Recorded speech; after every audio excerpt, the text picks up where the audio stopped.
Hello, this is Thomas, K4SWL. Today I thought I'd go through the backpack that I've taken with me to Canada. We're here for a few weeks, and I thought I'd talk a little bit about my main backpack that I use for doing POTA and soda while I'm here. Some of the options I keep in here at all times, and some of them that I take out and remove and shift based on what the activity is I'm doing. But basically, this is my main backpack that I've been using.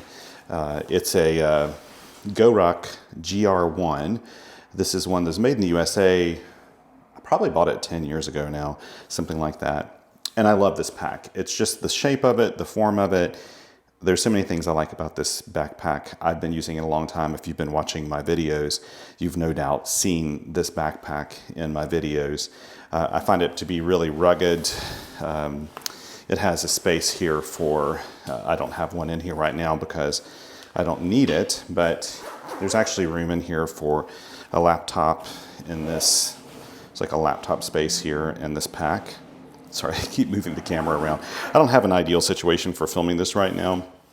This is a room that's in our townhome that we're renting, and that has nice lighting and a table. So I'm using it, but you probably also hear some car noise because this part of the house is not too far from a road that today is pretty active. But anyway, I love this pack, and I also travel with this pack when I'm doing flights, and I just want to carry one personal carry-on because this usually meets the requirements for any flight I'm taking. So I can not only carry my radio in here, I can take a smaller kit with me and then have room for my clothing and toiletries and all that stuff too. So I love this pack. I have not looked to see what the pricing is on the Ruck GR1 USA in a long time. I bought this one on sale, like a crazy sale that they had, and I think I got it for maybe $180 like 10 years ago or something. It was a long time ago, and it was a color variation that they were selling out of, and I actually really liked this color variation when they had it. Anyway, I do like good quality packs, and these are guaranteed for life, and the quality, the workmanship is just extraordinary. So I'm not worried about this failing in the field. I do think that you ought to invest in a good backpack if you're doing, especially summits on the air and things like that, where it's a little more crucial. You're a little further away from your car or your house. And if a zipper fails you in the field, it doesn't leave you high and dry. So, and this one's also very much waterproof. So you can see that there's overlapping lip here that keeps water out, and I've never had any issues with water penetration, which I feel like is also an important thing when you're doing a lot of field radio. Anyway, so there's a front pocket on here that you can't really fit a whole lot in, but I do put stuff in here as we go through this pack and kind of do a tear down. This is just a really basic medical pack that I've had a long time. This is by Adventure Medical Kits, and I like these because they work well, and I have one in almost all my backpacks. You want to know what's inside of it, go through it, make sure you know everything that's in there. Don't just throw it in your pack and assume everything's okay. I've had to replace stuff out of this kit that I've used. I've never actually had to use a medical kit for myself, but I've had to use it for other people that I've either bumped into when I've gone hiking, or other friends and people I've gone hiking with. Also, well, I keep some business cards in here. This is because if people start asking me about what I do, I can hand them a business card and say, hey, look this up later. Let's see what else I have in here. Oh yes, a really important thing for me is sunscreen. And I got this Badger Balm, or Badger sunblock, which is the serious stuff. It's like, it's really serious balm. I use this all the time. I'm fair skinned, so I can burn very easily. So always keep this. It's great to put on your face or whatever. It makes you look like a ghost, but it really works. And then finally in here, I have some nitrile gloves. And I keep these primarily for picking up trash. When I find rubbish and things like that that are on the ground, I pick it up and throw it away. And I use these if it looks a little questionable when I'm picking up. So that's what I keep that in there for. And that's pretty much the contents of this front pocket here. Put these things back up. I kind of know what's in this pack. Now, I have to admit, on this particular trip, I've shaken up things in it, moved them around, and got into the field and found that I was missing something, that I sat outside of the pack for a little bit. And I don't like doing that, but it's the reality of when I'm juggling a few things. So another thing I really love about this pack, and I advise if you get a pack for field use like this, you consider getting one that opens this way. So that opens so completely that I can see everything that's in my pack by opening it up. And if I lay it on the ground, everything's kind of flat on the ground. And I really do appreciate that. So first, I'll show you what's in this upper pocket up here. There's two pockets on this side. There's this pocket and this pocket. We'll look at the upper pocket here real quick. This is a lot of my accessories. I always have a headlamp with me. I think headlamps are just an essential part of your gear.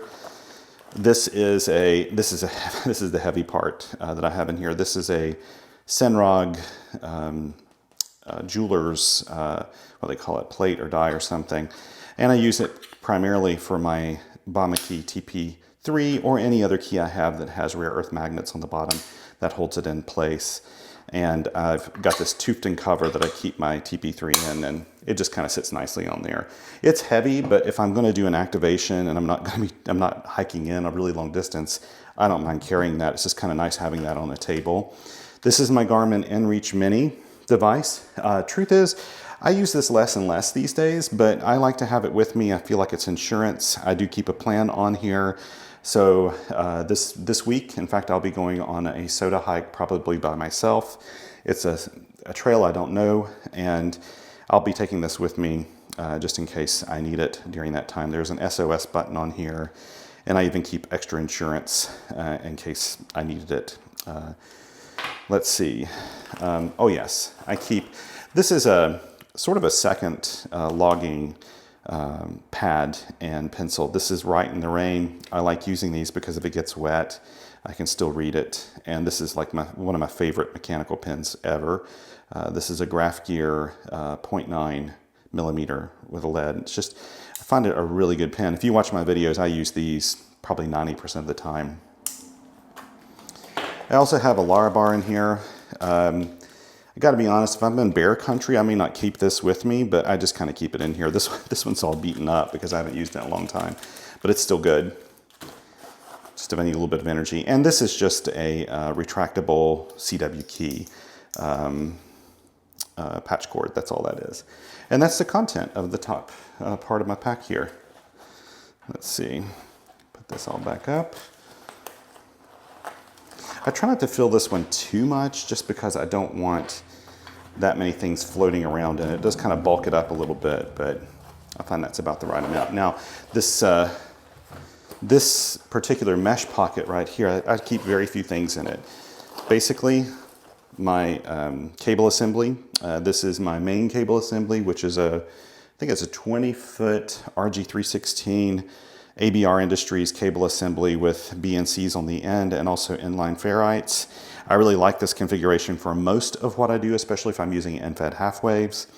If I'm using like a little end-fed random wire and it's shorter, then I may use one of my shorter cables. But I like this one. It gives me the flexibility to move my, it's long enough that I can move my feed point of my antenna and I can move my station where I want to set up, and I've got a little bit of room to do that. So I like this one, even though it's like slightly big. I have some extras in here too. This is one thing that you're not seeing in here at all is the camera, the tripod and the camera that I'm using right now to film this. It's not in here, and also my wireless microphones are not in here because I'm using one of my wireless mics now. But I actually have this extra camera with me. Now this is not something I normally carry, but on this trip I carried it, and I'm glad I did because one day I walked out without the SD card in the camera I'm using right now, and this is my older Osmo 2 camera. And so it's there if I need it, or if I wanted to use two cameras in a setup. Don't really do that, but I could. And this is just an extra little tripod I keep in here. I don't always have those in there though. And this is just an extra audio patch cord primarily for my digital audio recorder I'll show you here in a second. That's what I mainly keep this for, but of course it can be used for a key or a paddle as well. Let's put these things back up.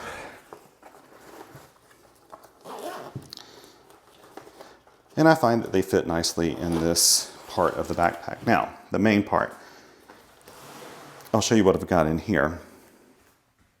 So basically, this is the bulk of my kit. The first thing I have is, well, let me just show you my radio kit first. Move this out of the way here a little bit. This is my Elecraft KX2 Kit, and it is in a low pro, I think it's a CS60 hard shell case. I really like this case. I used to use the soft version of this when I first got my KX2, but I just find I like this one a little bit better. It doesn't hold as much stuff, but I like the fact that it's semi-rigid and it has good organization. And this has basically an entire field kit in it. I could just throw this in any pack and, you know, I've got everything I need for a field kit. So I'll show you what's in here. Basically, it is my Elecraft KX2 with a little Tufton front cover plate. It's a protective cover. I like this setup. These are my KX-PD2 paddles that attach to the front of my KX2. I like these mainly because they're convenient. They're not the best paddles in the world, but they work.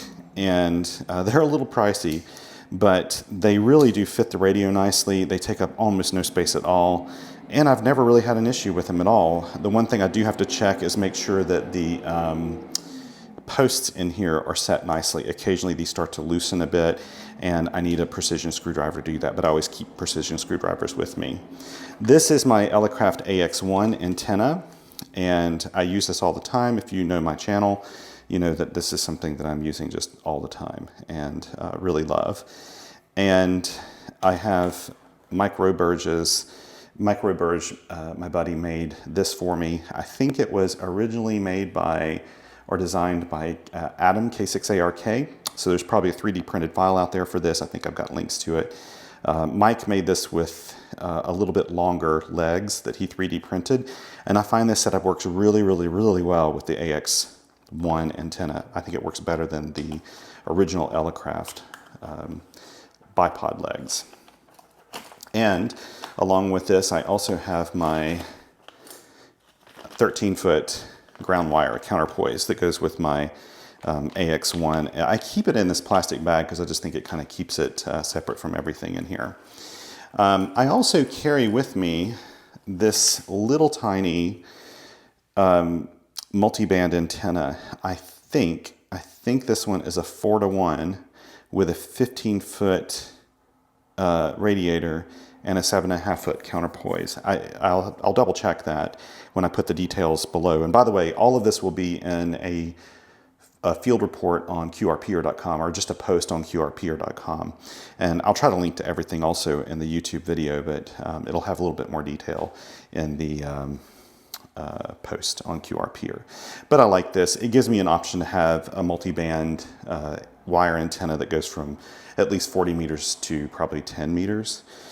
So that's a nice option to have here. Of course, I do need to have, you know, a cable assembly to go with it, and I don't need a very long one for this. In fact, I could probably just use a BNC to BNC adapter and connect it directly to my radio if I really wanted to, since it has a counterpoise built on it. And I also keep in here another log.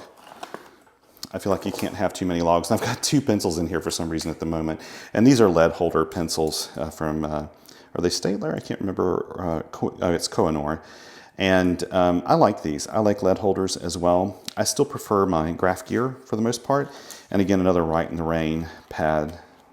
So I tend to use this one, this particular logbook, if I'm using the KX2 with my AX1 antenna. It tends to be what I use.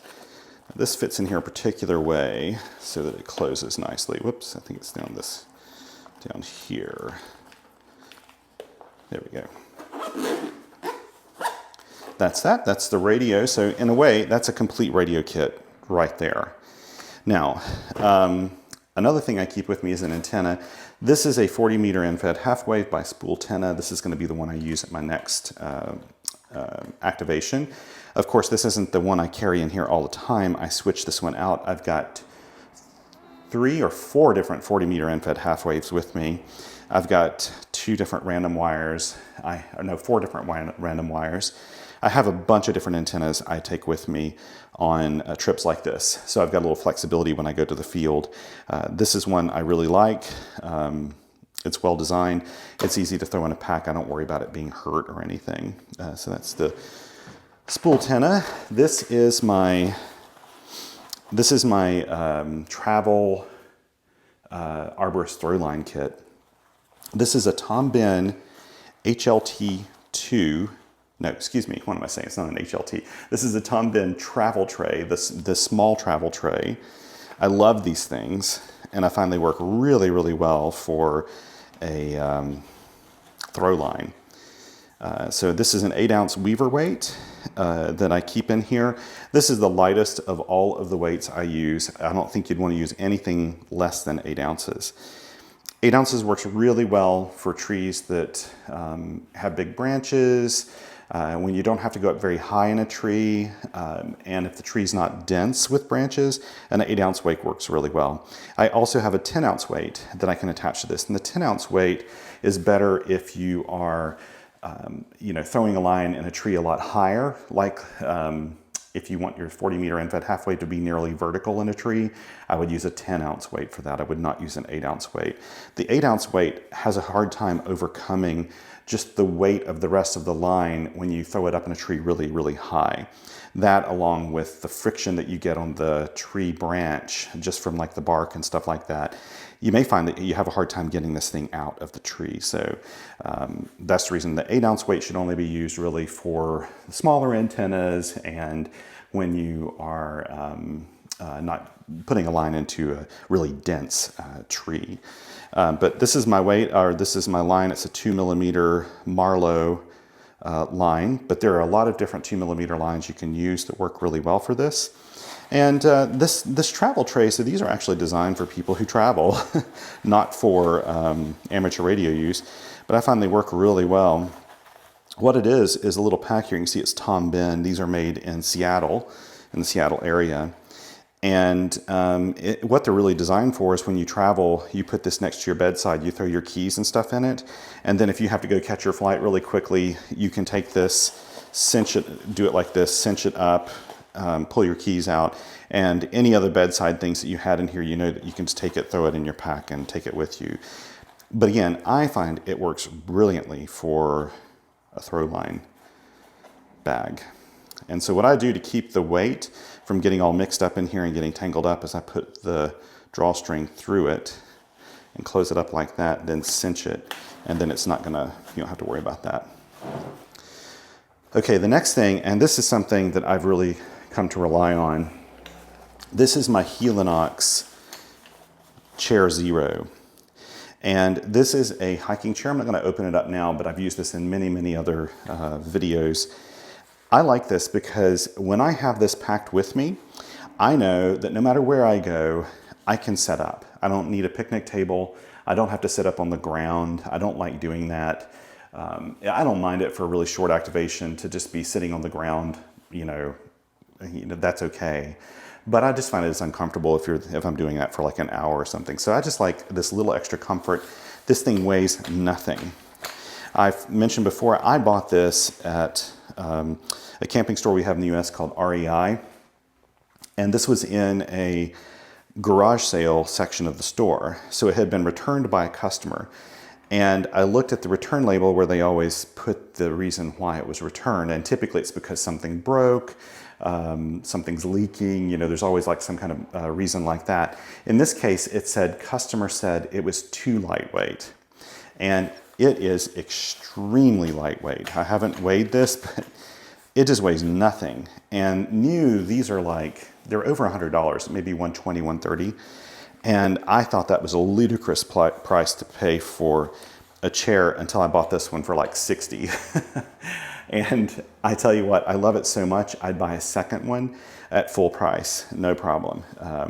Because it's small, it's compact, it works really effectively, it's comfortable. It's comfortable at a campfire. I mean, it's just a great little chair, and so I like it. This is basically a little plate that goes on the bottom of it, not a plate, but it's like it's a thing that you can put the chair legs in, and it basically makes it so that the chair doesn't sink into the ground. These things prevent it from doing it. It gives the chair a little bit more solid base if you're on like wet ground or something. And I use this a lot, actually. So yeah, I like this, and it folds up really nicely. It's small. I can put it in the bottom of my pack. And I tend to put things like this in my pack like this. So it's just sitting there. Something else I have in here is my POTA Explorer 20, I think is the name, or yeah, POTA 20 pole. I don't use this as much as I think I would, but on this particular trip, I didn't bring any vertical antennas with me. I just brought this with the idea that if I was going to, need a self-supporting vertical antenna, I would use one of my infrared random wires, like the one I keep in here, and I can attach it to the top of this where I've got like a little loop here. I can attach it to the top here, set this up in the ground, and I have a vertical antenna. This is the stake I use for it. This is one that was made by Mike Roberge as well. And it works really well. You just unscrew the bottom of this after you've extended it, plop this in, put it in the ground, and then you have a 20-foot vertical mast. And I like this. I wouldn't want it to be any taller, to be honest. I think this works really, really well for what I need. So that gives me the ability to have a self-supporting antenna if I go to a park where I need that. Tends to be that here in Quebec and in Canada so far, a lot of the parks I've activated have been urban parks where I want it to be kind of, I don't know, lower impact, a little less visible, a little more stealthy. These can work pretty well for that, but I'll also just use my wire in a tree, or I use my other secret weapon, which is either my Elecraft AX1 that I have packed away in this pack, or my AX3. And this AX3 antenna kit has the Elecraft AX3 antenna, and along with two other things that, again, Mike Roberge, the guy's just so brilliant when it comes to this stuff.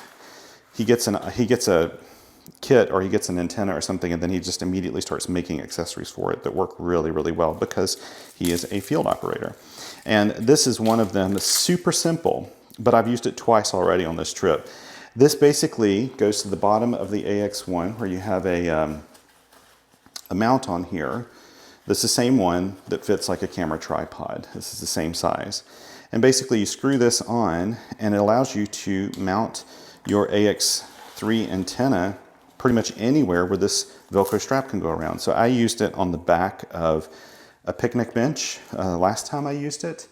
I have actually used this in a tree branch before. I just put it around the tree branch. That works really well.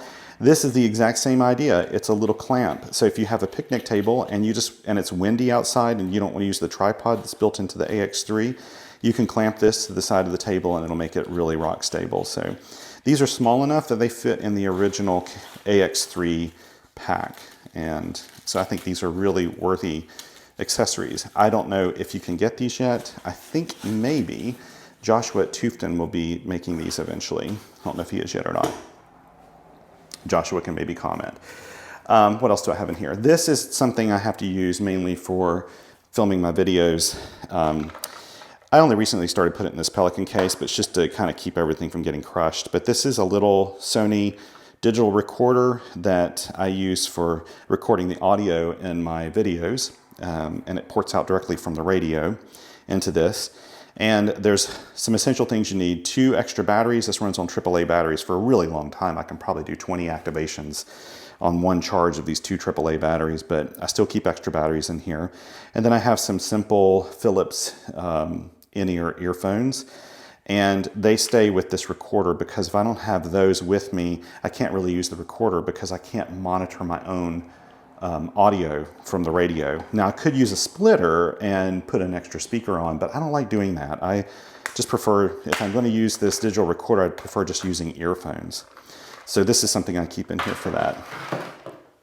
This is something especially I use here in Canada. It is a Thermacell a backpacker version of a Thermacell mosquito repellent device. And I like this because you can pair it with one of these camping fuel canisters that are widely available, at least here in North America. I'm pretty sure that the size would be similar in Europe. But you take this off, you screw it on here, you put in one of the little Thermacell pads, this one needs to be replaced out, you turn this on, and this will run a Thermacell for hours and hours and hours and hours. And that's the reason I like it. Some of the Thermacell devices are handheld, a little smaller, but they only last like a couple of hours each, and this will go on for a really, really long time. And I'll use one of these pads for almost a full day. So I will reuse it if I go to one site and I need it, I'll reuse it at the next site. This is, I should say this gets hot because there is a little flame in here, so I don't immediately pack it back up and throw it in my backpack unless I have to.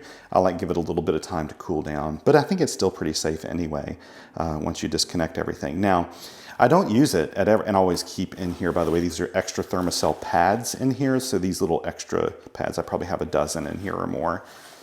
Now, I'll put these in here. This works really well if you're staying put. Like during the activation, this is great. If I'm hiking or I'm going, like, say, to a soda summit, I'm unlikely going to take this with me. Although the soda summit I'm going to this week, I may very well take it because I think that particular soda site, it's in a pretty densely forested area, and I may take this just in case the mosquitoes are swarming around me. This is a lifesaver when it comes to that. I find it really effective keeping bugs away from you, from mosquitoes mainly away from you. So I like it. Okay, what else do I have here? This is a Spec Ops brand order pouch, I think is what they call it. I really like this. I keep it in here. I actually have one made by Ruck that fits the GR1, but it takes up this entire space. It's like the width of the top of this, where there's some Molle strapping here underneath, if you can see that. And but it takes up too much space. I like to have the room on the side to put this pole. And when that pack, the wider pack is here, it doesn't allow for that. On this side, of course you can't see it, but this is where my Joby Telepod tripod goes, along with my action camera. So it fits over here in this side, and that's the reason I like having this just in the middle like this.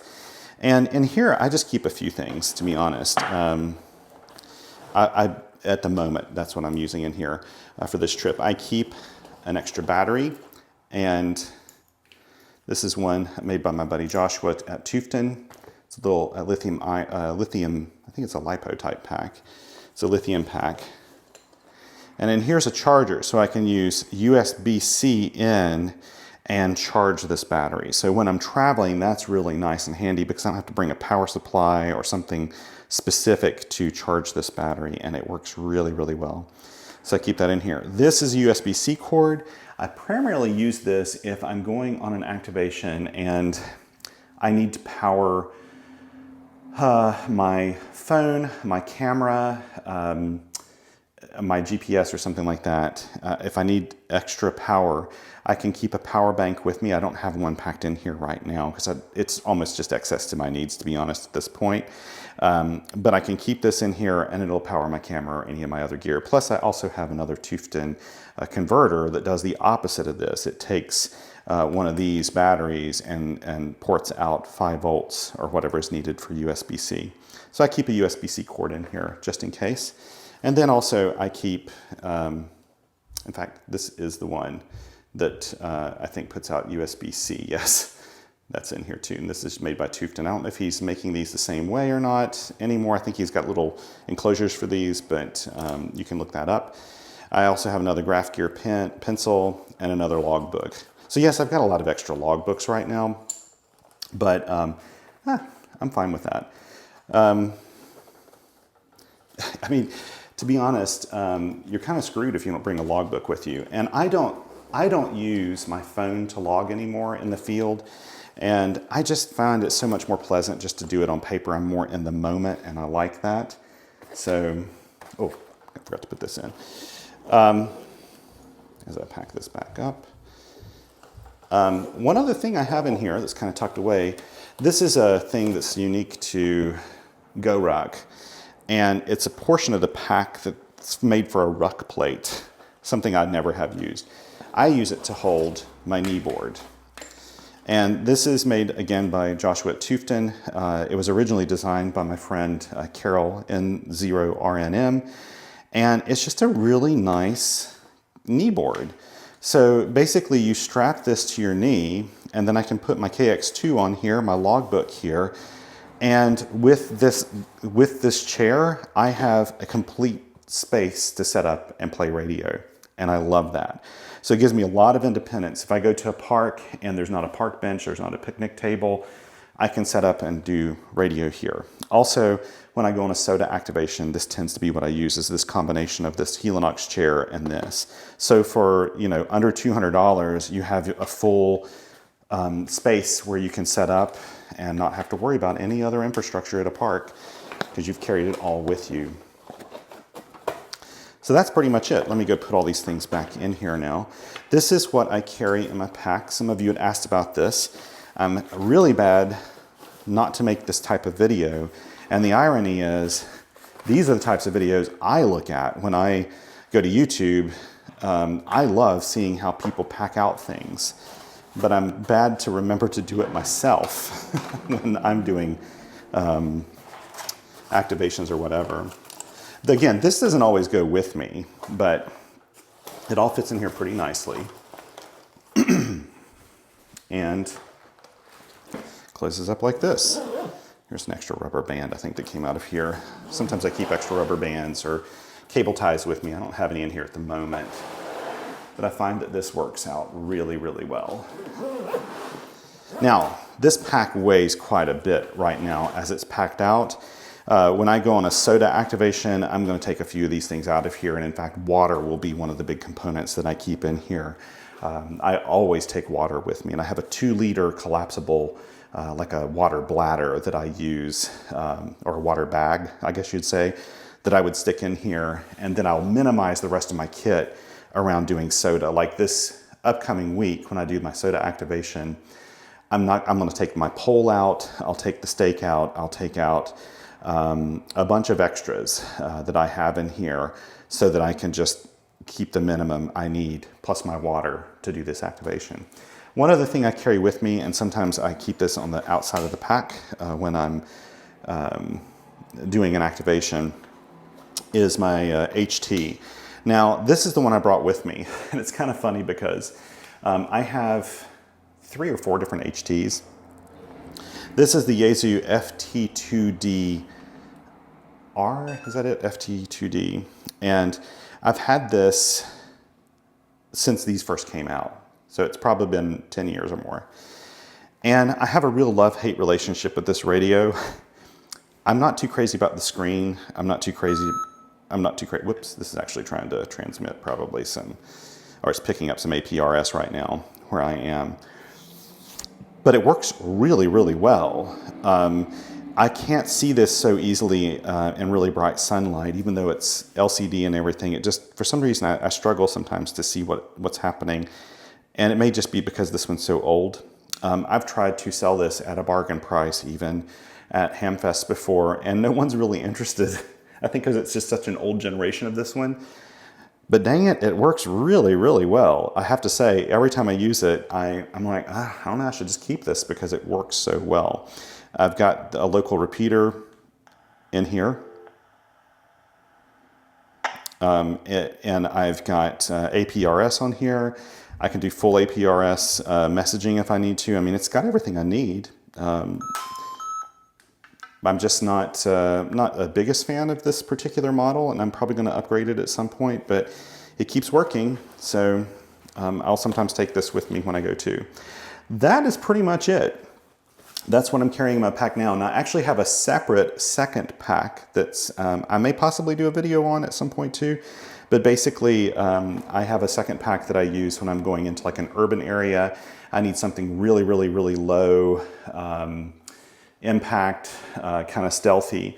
And I base it with another Go Ruck pack I have called the Bullet Ruck, which is a little smaller and lighter weight. And the reason I use that one for those is because I'm usually carrying my KH1. I'm just doing a pedestrian portable. and I only really need a pack for it because of all the extra stuff I take with me, like water and maybe my chair and all those things. But this is the primary one that I go for. And of course, I switch out my radio. I don't always have a KX2 in here. I also brought with me the CFT1, which I have in a little Pelican case. I brought my MTR3B, a whole complete system that's in a Pelican case that will easily fit in here as well. I have my Elecraft KH1, which will fit in here with a lot of room to spare. So that's pretty much it. If you got any questions, let me know in the comments section. I hope you found this useful and semi-interesting. I love backpacks, so I love talking about these, and would be happy to discuss any kind of particulars, questions you've got.